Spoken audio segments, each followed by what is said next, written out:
get myself right up on out of here. I feel like a disgrace, I'm not really what I appear. I go home to my girl and I make nicey nice. The fact that she don't know that I just put someone on. I don't like being here. I constantly live in fear. Could be gone at any time. When you live a life of crime, you have to face the music through the time.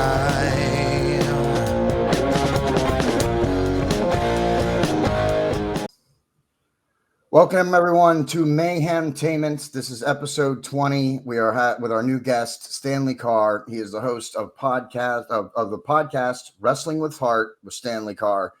And Stanley, welcome to the show. It's great to have you here. Yeah, good to be here. Thank you for having me. Yeah, please plug your outlets and where people can find your show. Yeah, we're on Facebook, we're on Instagram, we're on X, we're on Threads. We've got a YouTube channel as well. Just type in Wrestling with Heart with Stanley Karr. You can find us on there, and we're on almost as many podcast platforms, on pretty much every podcast platform there is. So check us out there. Yep, just search Wrestling with Heart with Stanley Karr, and you'll be able to find them. I like your show. I was after you agreed to be on, and I obviously before that, because we converse on some of the same wrestling pages. Mm-hmm. So I was checking out your podcast and your show and stuff. And I like that you're another wrestling page that's about positivity in wrestling. There's so much negativity. There's so much tribalism, between. If you talk about the national brands between WWE and AEW, Impact Wrestling, and then people are even that way with the independents, with the locals. And I like that your podcast is about positivity and also about what they do outside the ring. Yeah, it's a different take on the business. There's really, I looked before I even started this project. There's not really a lot of podcasts really out there that focus on the good side of the business, and specifically with doing like things like charity work or community service or volunteering. There may have been a couple episodes here and there, but not like one specific podcast show series focused on this stuff. And so I felt like, as a fan, this is something I wanted to do. Yeah, there's that's one thing, that you give the wrestlers an opportunity to talk about things other than wrestling. Yes. And that's not something that a lot of, when you see a wrestler on any show, really, they're going to talk about wrestling. At the most, maybe you'll get another sports question, but it's going to be pretty defined. But you really give the wrestlers an opportunity to open up and to share whatever it is that they want, inside or outside of wrestling. Yeah, that's kind of what I wanted to do, just like humanize them a little bit, because a lot of people see wrestlers as these big, tough guys and girls, and that's definitely true. But to kind of take it to another level and show a different side of the business, I think that's always something that's welcome and important, because it's not every day that you think of professional wrestlers and look at the stuff that they do outside the ring. It's like, wow, these people actually do something other than fight each other. Yeah, that's actually, even been a wrestling fan for a long time, and I know that wrestlers do stuff outside of the ring. But even when I tuned into your show, I didn't realize to the extent that how many wrestlers do charity work outside of wrestling. Not that there's charity work inside of wrestling, but you know what I'm trying to say, that they do charity work, in their time off, or once they retire, they're heavy into raising money and to supporting whatever cause or causes that they want. And I don't think I realized that before I tuned into your show, actually, to the extent that these wrestlers really give back to communities and to the next generation of wrestlers.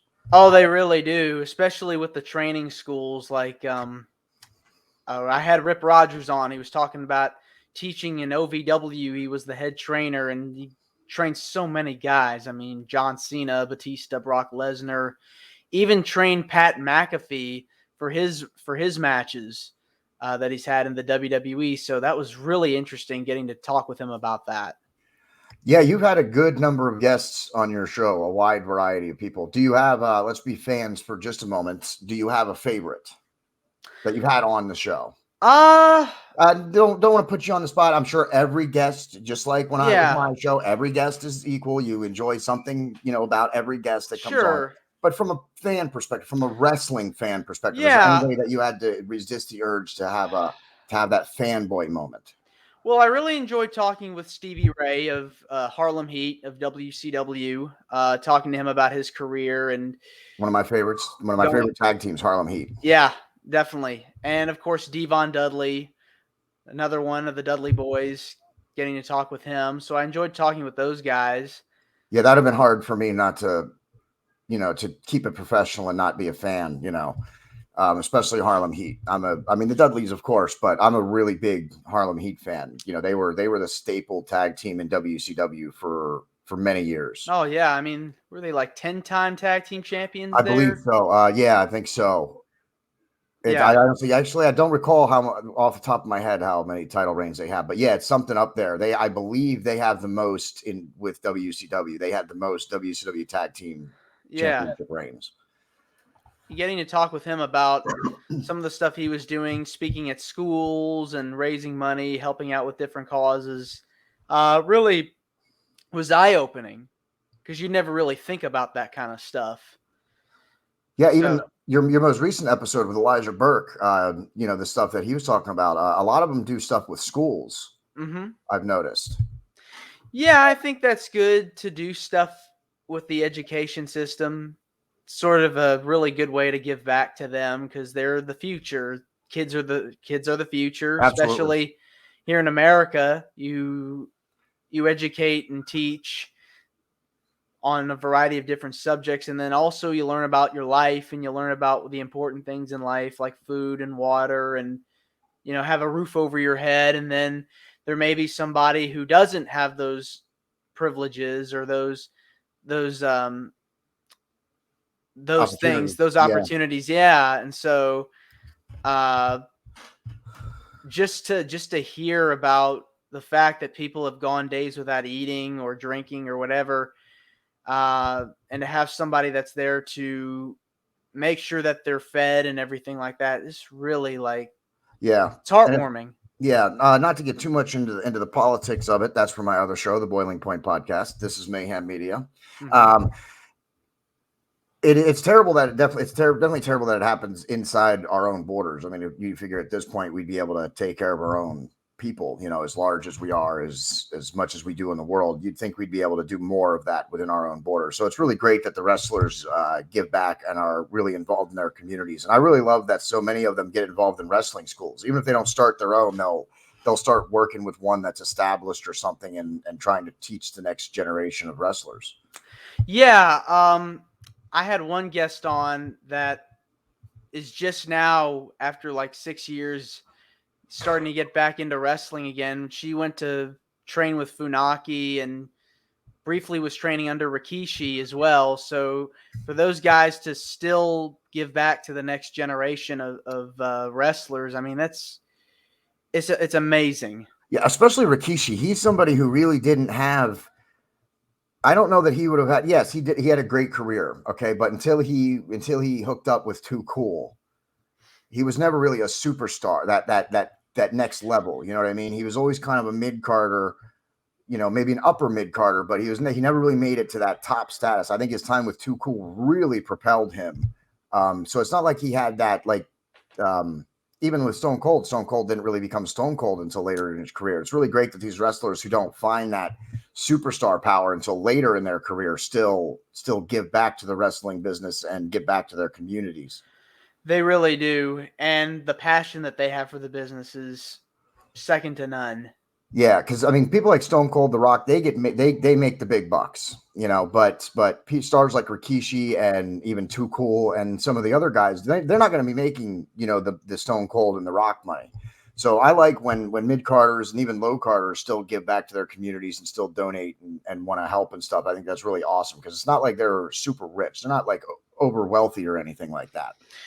Yeah, year one has all been about figuring out what I wanted to do with it because I'm now into my second year, and so I'm hoping to get on more notable names in the future so we can kind of grow the base and get the subscription numbers up, and there's a lot of things I'd like to do with the podcast. Yeah, and it's hard. Let me tell you. I mean, I've only been podcasting 4 years. My sister show, the Boiling Point podcast, I started it in 2020, and then I started it as where we would cover everything, and then from a couple of people advised me to separate the entertainment from the politics.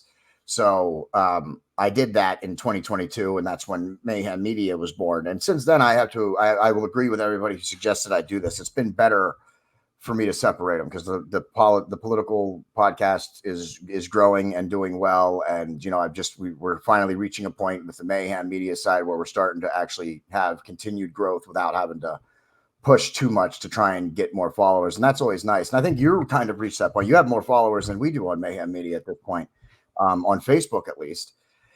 So, and it's hard. It's not easy to run a podcast. It takes time and dedication. And if you're in your second year now, then you've made it over that, what I like to call the initial hurdle, because I've noticed everybody and their brother has a podcast these days, right? Mm-hmm. Everybody has a show. They get a webcam, they get a microphone. They think it's easy, and it's really not. No, it isn't, especially if you're not, you're starting from the bottom, having to work your way up. And so it's just one of those things where I really want to have goals going forward for what I'd like to do with it, because I'd like for this to not only be a moneymaker for me, because it is a side hustle, but I'd like for this to, who knows where this could go. This could go on radio. This could go, this is already a podcast, but I'd love to turn this into some kind of a radio show at some point. Yeah, I noticed you have a history in radio as well. People always told me, that's why people have always told me, they're like, you should get on the radio. You have a good radio voice. And then finally one day I was like, you know what, radio's dead, but podcast is alive and well. So, and I just bought myself a microphone and a camera, just like you do, but learned very quickly that it takes time and dedication to do it. I'm sure you figured that out, and you've had some great guests on. You got a good base. If you're only 1 year in, I looked over your channel, you're doing well. It's not, you're on your way.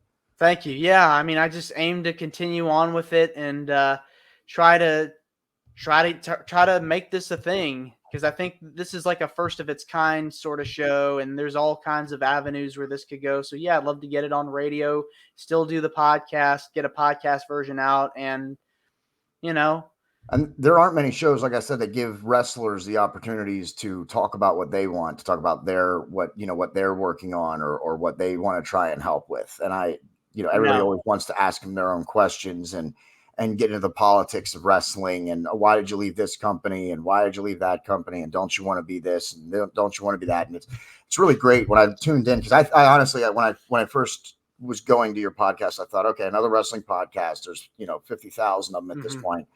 Does he have anything special about it? And then when I saw it, I was like, wow, this is not like your normal show. So I do encourage everybody who's watching this show to go check out Wrestling with Heart with Stanley Karr, because it is a really unique kind of wrestling show.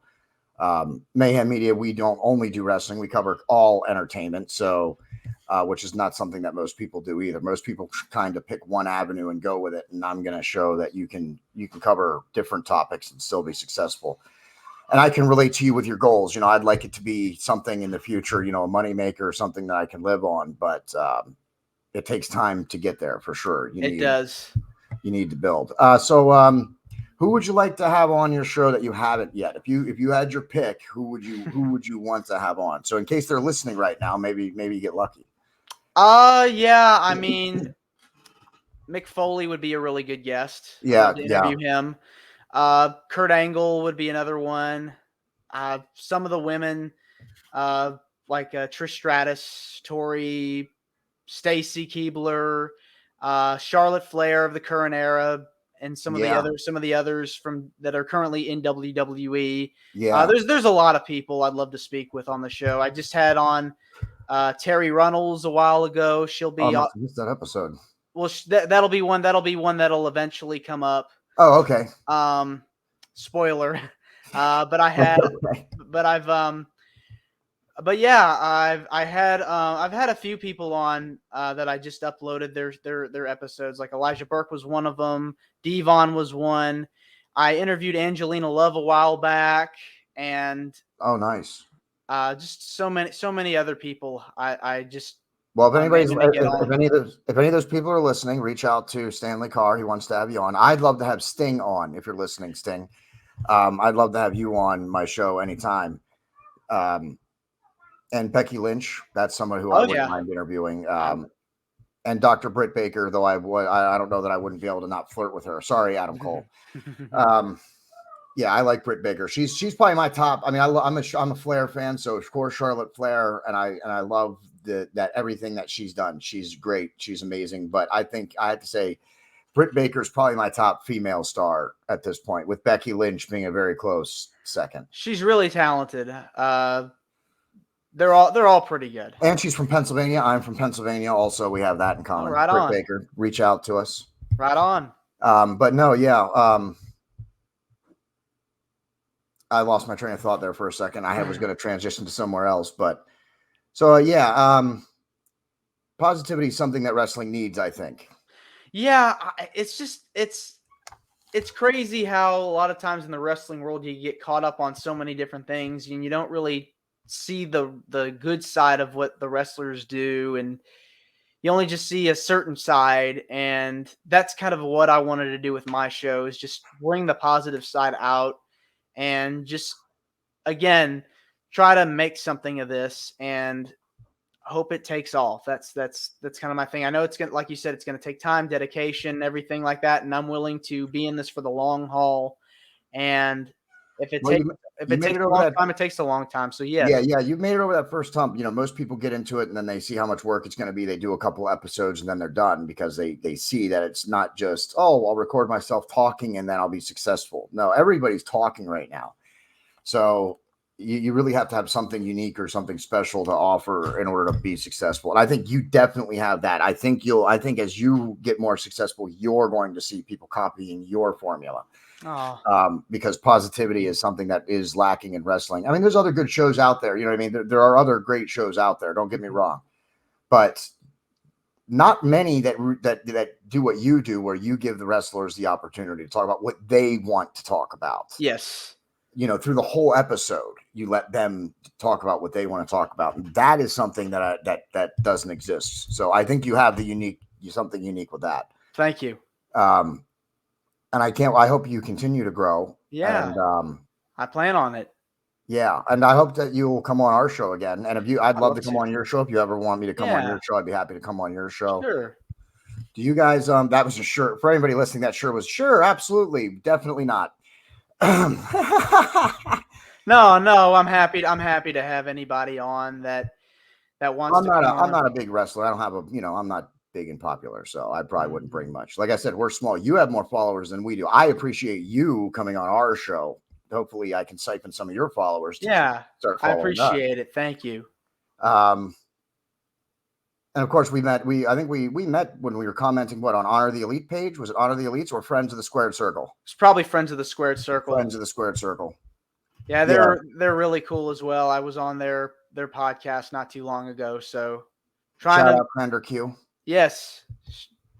Check out Friends of the Squared Circle too. We'll give them a shout out on the episode. Check out Friends of the Squared Circle on Facebook and on YouTube. They're another really great wrestling show page. Definitely check them out as well. Yeah, definitely. Not just this podcast isn't just something for the wrestlers or the wrestling fans. It's the community at large. And that's something that I also wanted to keep in mind, because the wrestling community is so unique and special. Why not do something for the wrestling community that will inspire them? Yeah. To do something nice, not just for the wrestlers to talk about. It's for the community. Absolutely. Like I said, the positivity and what you're doing on your show is unique, and I think you have that unique factor working in your favor at the moment. I think that's going to work to your favor in the future as well. Thank you. Let me ask you about a couple of wrestlers. Do you think, because we see a lot of young wrestlers coming in the independents, that's usually when they start. I mean, we get wrestlers now, 14, 15 years old that are wrestling in the ring. Do you think there's should there be a minimum age to wrestle, and then I'd like to apply that to like the national stage, the Impact Wrestling, the AEW, the WWE? That's a tough question. I mean, I would say if you want to get started at a young age, yeah, I mean, go for it if that's what you want to do. But not just training though. And I'm not. I mean, yes, if you want to be a wrestler, starting from a young age is the way to go, so that you have a great base when you actually start working with companies and stuff. But like, what do you think that there's a too young of an age to start wrestling, like in the ring wrestling? I mean, yes and no. Like I think that if you feel like it's something that you've been, if you've been in sports for so long, I would say that's something that you'd want to, if that's something you want to do, that's you go for it. I know there's a lot of, it's not easy. It's not always easy to break in and to make it in that industry.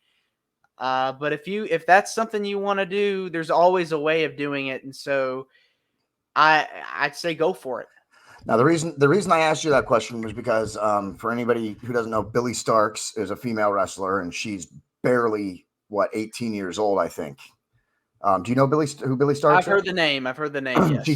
She just signed an AEW contract. She's, if I'm not mistaken, she's barely 18, maybe 19 years old. She's excellent in the ring. She's an excellent superstar. She's got an unbelievable career ahead of her. But she just got in. She's just barely over 18. She just signed an AEW contract. So that's why I brought that up, because she's been wrestling for, I think, since she's been 13 or 12 years old. Wow. I don't know if she's been in the ring wrestling, but she's got that, training base. Yeah. And she's been wrestling in the ring for at least the last 2 or 3 years, since she's been 15 or 16. So that's the reason I brought that up, because we're seeing a lot of wrestlers, especially with AEW now, another national brand. You have Impact Wrestling, AEW, WWE. There's more places to go now. Oh yeah. So, and I think that's really amazing, because I remember when WCW closed, there weren't really a lot of places to go. I mean, you had Impact or TNA back then and Ring of Honor, but not really like a mainstream level. The WWE was really the only one at that time. After WCW closed, yes, Ring of Honor and TNA, or that's what Impact Wrestling used to be called, TNA. They got on TV, they got some deals, but they were really never competition for WWE. So WWE was really the one-stop shop once WCW closed. But I love that we have Ring of Honor, AEW, the WWE still going, and it looks like they're heading in the right direction now, WWE. So wrestling is really great. I thought 90s was going to be the peak of wrestling for a moment, but it looks like we might be reaching another one here. Yeah, it's very exciting, and especially with all the TV deals that are going on, that chitter chatter about all that stuff. So it's going to be interesting to see where the business goes a year from now, 2 years from now. It's just really amazing. All companies are thriving. Yeah, they are. Do you watch all of the national brands? I watch WWE. I watch some of AEW. I've seen some clips of Impact here and there. But yeah, I've actually started to watch more of the other companies now than I used to.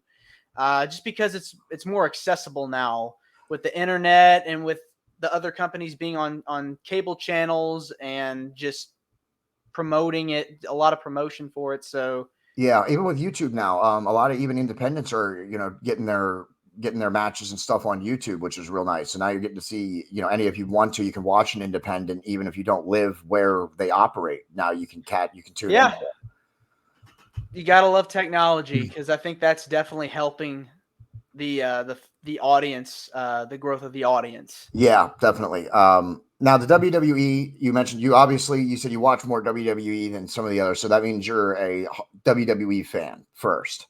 Yeah, I mean that's the promotion I started with. Even back when I was like 5 years old, I watched the Attitude Era, a little bit of the Attitude Era, and I guess I can call myself a Ruthless Aggression era kid, because I spent more time watching during that period, that era, than I did with the Attitude Era. But I've had memories of The Rock and Stone Cold and Undertaker and all those guys. I've been to several events. I went to my first WrestleMania a couple of years ago in Dallas, and I'm planning to go back to WrestleMania next year in Philadelphia. Nice. And so with my podcast, I'm actually going to a wrestling convention in North Carolina, WrestleCade, to promote it. So if you're in that area, come out and see us November 25th.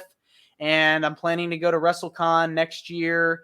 So I'm trying to go to as many conventions as possible to network, grow my podcast, promote it, and hope to meet some fans.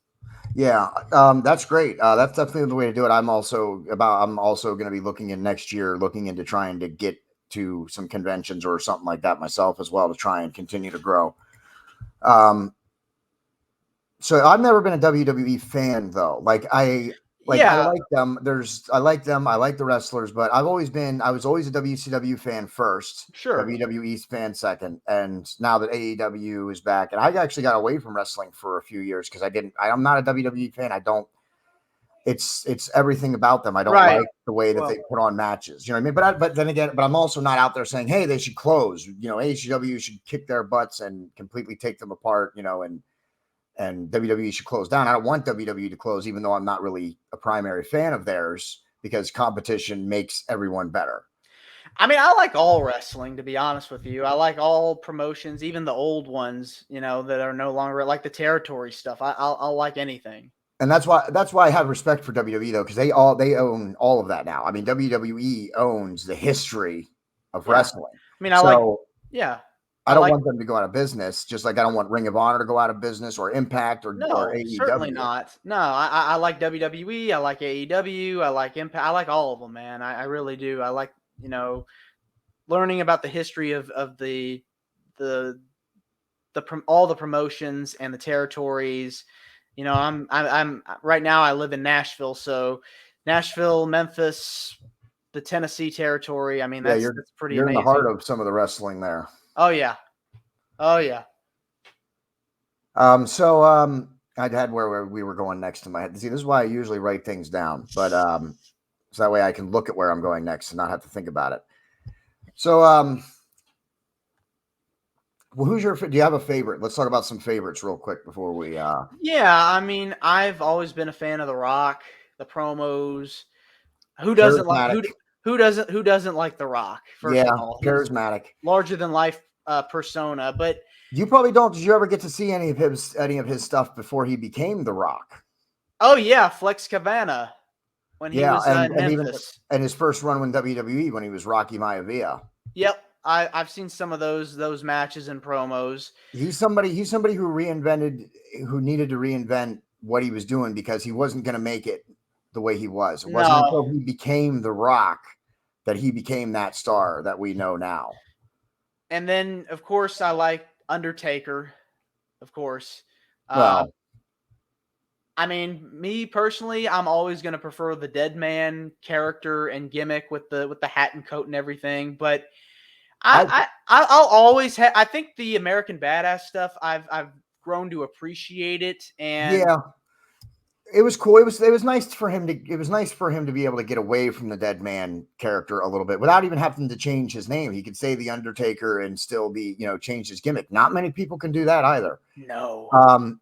I have to say the Ministry Undertaker was probably some of my favorite Undertaker when he was at his darkest, when he was running the whole ministry. That was some of my favorite Taker. And a lot of fans have even wanted him to kind of revert back to that side a little bit too. Interestingly, I knew when he went back to the old school, the hat, like the way his original run was, I knew that. I was like, nope, he's going to finish with this Dead Man. We're not going to see another ministry. We're not going to see him take on another stable. He's going to stay the singles, Dead Man Undertaker until he's finished now. And do you think? I would say that it was a completely missed opportunity when the WWE had Sting and the Undertaker, and that wasn't the very first thing they did.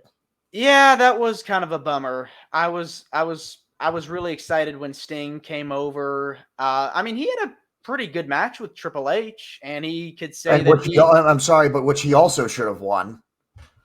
They should have They should have definitely let Sting win that match. There should not have been Triple H. It was what it was. It's just one of those things where you just unfortunately you can't go back. It's just they are. And the cool thing that we got out of that match though is we got to see a DX versus NWO Rumble. Yeah, that was pretty. That was cool at the end of the match. I like that. That was awesome. Yeah, it was great. When I saw DX come out and start attacking Sting, I said, "Oh yeah, here they come." I knew the NWO music was cueing.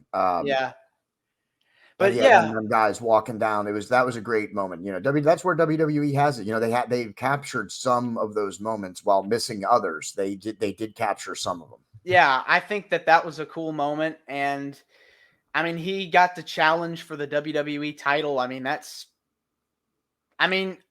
many They were people never can going to say put that. they were never going to put the WWE title on him. They couldn't. They were Right. never going to. They couldn't put their crown jewel on the franchise of their competing faction, two of their competing factions. Because Sting didn't go to the WWE right away either. He went to NWA, TNA. then Impact. You know, he went to them. You know what I mean? He didn't go to WWE, so he wasn't. I don't think the WWE was ever going to make him champion. They were never Yeah. going to give him the kind of swan song that he deserved, in my opinion. I'm so glad he got to have his AEW run. Yeah, it'll definitely be interesting to see who his final opponent's going to be because. Oh, it's going to be Darby. Okay. It has to be Darby. It has to be Darby. That should be a good match then. Yeah, and I mean, for me, I mean, listen, I'm a Darby fan too. Mm-hmm. When I first started watching AEW, it was before Sting arrived.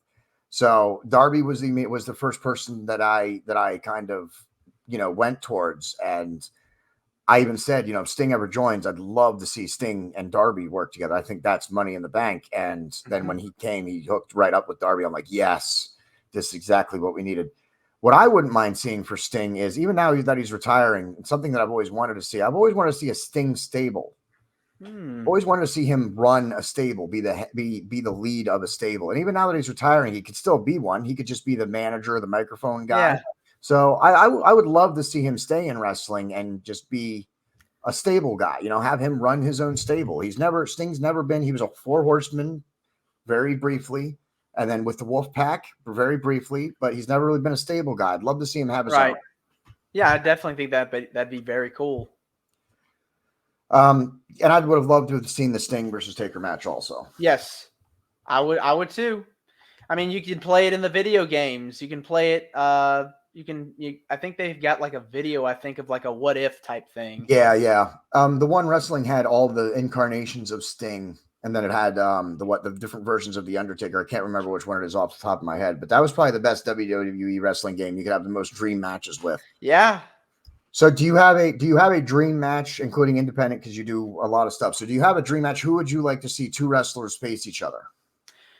Guys in the past? Actually, I was thinking more towards like right now. Like if you have, like, what would you like to see right now with wrestling happen today? Wrestling happened today. So, If you have one in mind for the past, I wouldn't mind hearing that also. So that I definitely have one for the past. Go ahead. What's that one? Kurt Angle versus CM Punk. Oh God. I'm not a CM Punk fan. Not a CM Punk fan? No, I'm not. I'm not. I don't get it. I don't understand why he's over. I don't get it. I don't buy anything about him. I don't buy it. I think the AEW is better off without him. I wasn't a fan when they brought him in. I'm not a fan. I'm not a fan. I'm so not the CM Punk fan.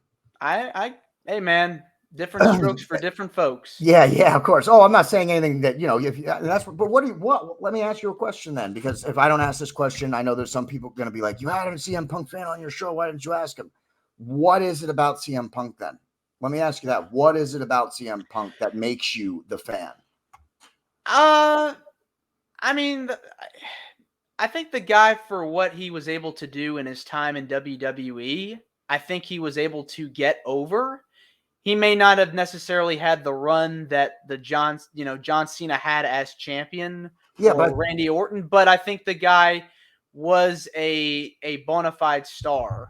But why? What is it? What is it that you liked about him, or what is it that attracted you towards his? I think his promos and his mic skills were really. That's shocking to me to hear. Like the pipe bomb and some of the stuff he was doing, like 2011, 2012. I think if he was able to do more of that, I think he would have been able to. Let me ask you this then, because that sounds okay. I get what you're saying there. He kind of had this style, almost like a Stone Cold style. Yeah, but different. Yeah. But kayfabe is dead now.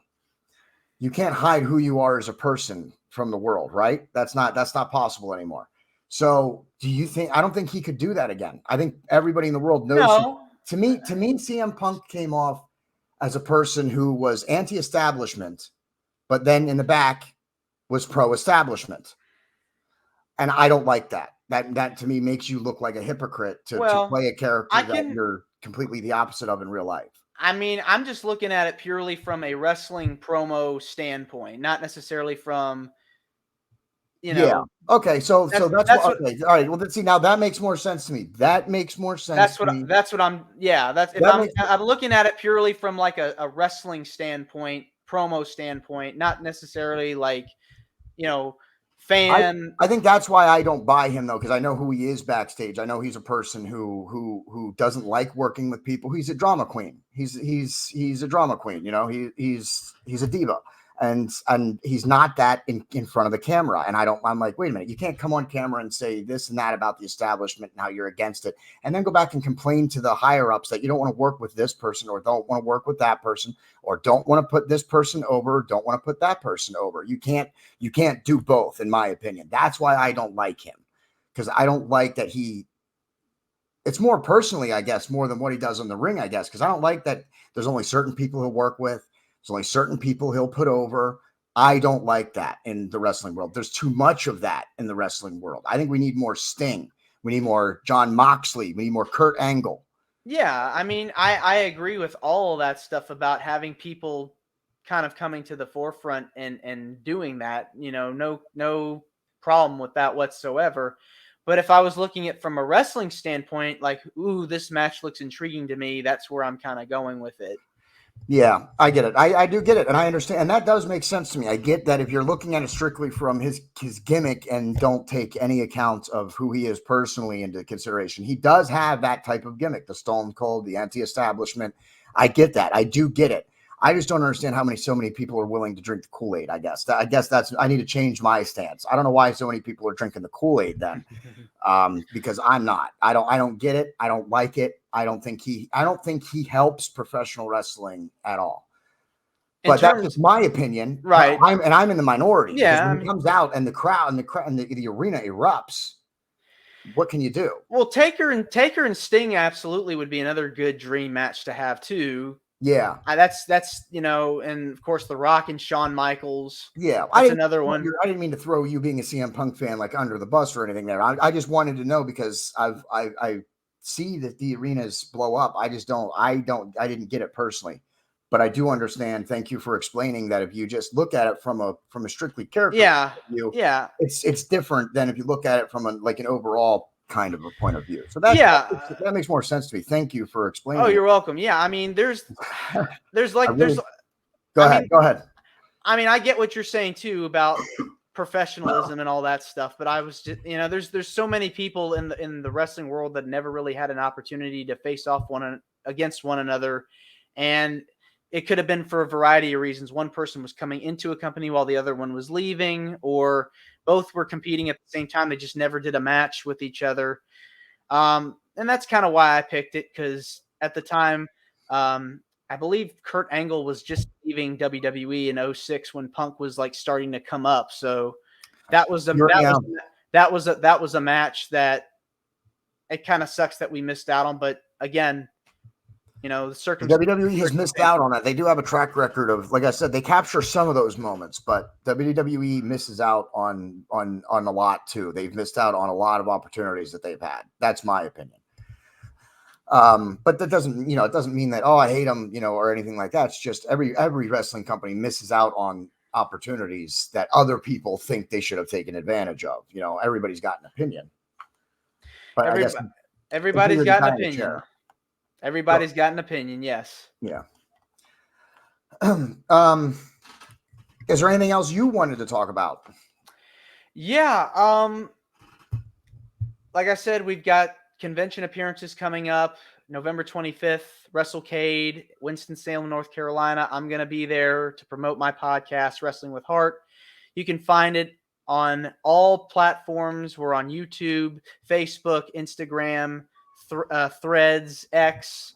Just type in Wrestling with Heart with Stanley Karr. You can find us there. We've got more content coming out.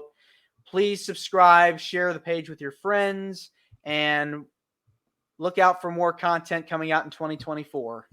Everything I'm about to say about Mayhem Media, definitely check out Stanley Karr's podcast, Wrestling with Heart. That's all you have to do. Search on any, as he just said, search on any place you can find a podcast, Wrestling with Heart with Stanley Karr, and you can find him. Hit that subscribe button. Now that he's been on Mayhem Media, we will certainly we asked him to come on again then as well. So he's officially a friend of Mayhem Media. So we'll be sharing him on Wednesdays and Sundays. Although at this point, Mayhem Media may have to start separating and have some friends be shared on Wednesday and some friends be shared on Sunday, because we're starting to get too many to share on both days. So we might have to separate it. But on Wednesdays and Sundays, we also share our friends out on our pages as well. So make sure you check us out, Mayhem Media Inc., Facebook.com/Mayhem Media Inc. You can find us on YouTube, YouTube.com/@Mayhem Media Inc. We're also on Rumble. Just search Mayhem Media Inc. And our storefronts, bonfire.com/store/JDE Designs. That's with a Z at the end of it. JDE Designs is my art business, and I'm not insane, so I'm not running 3 storefronts. 2 storefronts is plenty. So make sure you check that out, bonfire.com/store/JDE Designs. We have Mayhem Media apparel now available. We have our coffee mugs up. We have the travel mug up. Pick something up, support the show. Did you look like you were about to say something? No. You have a storefront? I do not. No. No, not yet. All right. Well, then I'll talk to Stanley Karr after this episode about a storefront and see if we can't get him a storefront as well, so we can get him some apparel so you can support his show as well. Share everything from his show, from my show. If it says Wrestling with Heart, if it says Mayhem Media, share it out. That's what we need. That's what we both need to reach as many people as we can. We want to grow the show. So please share. That's what we need. Stanley Karr, anything else? That's it. All right. Well, then, for Stanley Karr, host of the Wrestling with Heart, I am the host of Mayhem Media. Even though I just noticed through the whole show it has said hosts the Boiling Point Podcast. I forgot to change my subheading. That's excellent for me. This is why I don't do morning episodes. But that's okay. For Stanley Karr, I am JD. That's the end.